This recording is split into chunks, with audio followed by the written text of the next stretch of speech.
Bonjour à tous, cette semaine, comme vous avez pu le constater, on va travailler sur les mesures de contenance, les mesures de capacité. Qu'est-ce que c'est? Une contenance. La contenance, c'est le volume occupé par un liquide dans un récipient, c'est-à-dire tout le liquide qu'on va pouvoir mettre à l'intérieur. On va faire un petit test, on va vous montrer clairement ce que c'est. Donc, je vais verser de l'eau dans ma bouteille en verre. Je verse, et pour pouvoir savoir la contenance que j'ai à l'intérieur, je vais devoir remplir à ras-bord. Hop. Toute l'eau qui est mise dans la bouteille, c'est la contenance de la bouteille. Chaque objet a une contenance différente. Ma bouteille va avoir une contenance bien plus grande que ce petit objet, ce petit récipient. Ce petit récipient va avoir une contenance bien plus petite que ce verre, etc., etc. Chaque objet a une contenance qui lui est propre. Alors, il y a des objets pour lesquels on pourrait se dire, voilà, ce verre-là est beaucoup plus grand, ce verre-là est beaucoup plus gros. On va se dire, je pense que c'est plus dans ce verre-là qu'on peut mettre le plus d'eau. D'autres vont dire c'est dans celui-ci parce qu'il est plus gros. Donc on peut faire un test. On va voir comment procéder. Hop, on va mettre l'eau du verre dans l'autre verre. Ça ne déborde pas, c'est à la limite. Et donc on voit que deux objets complètement différents, par la taille et par le volume, on réussit à avoir la même contenance. On continue. Comment on va mesurer la contenance d'un objet maintenant?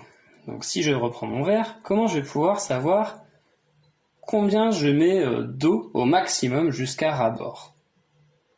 Je vous laisse réfléchir, vous qui faites des gâteaux, vous qui faites des smoothies, vous qui êtes maintenant des pros de la cuisine après ce confinement, je pense que vous pouvez réfléchir. Bien sûr, ce que j'attendais comme réponse, c'est de prendre le bec verseur, le bec pour le récipient pour mettre les ingrédients quand on fait une recette, quand on nous demande 200 g de farine, 1 litre de lait, etc., etc. Grâce à ça, grâce à cet objet, je vais être capable de trouver combien il y a d'eau dans mon verre. Quelle est la contenance de mon verre? Je regarde maintenant la partie liquide. Et je m'aperçois qu'il y a à peu près 30 centilitres d'eau. Donc mon verre a une contenance de 30 centilitres d'eau.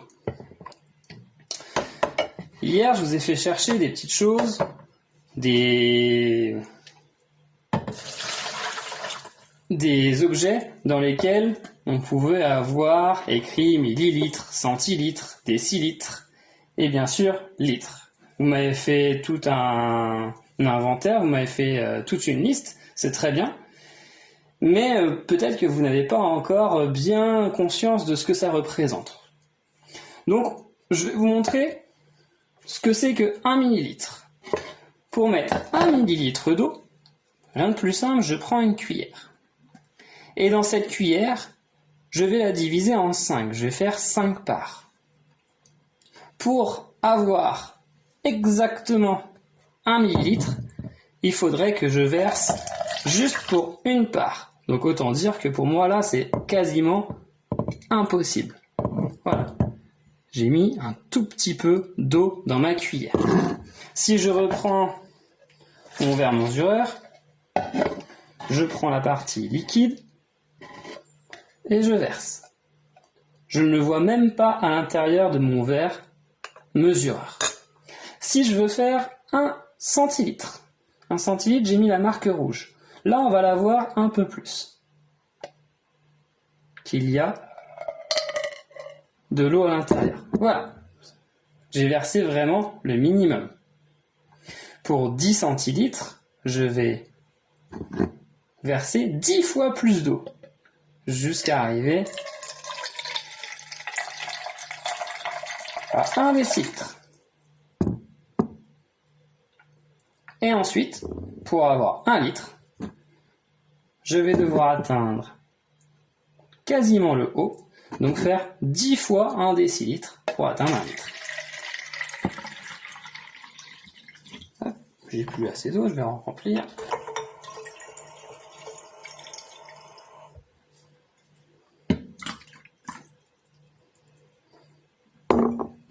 Voilà, j'ai donc atteint 1 litre.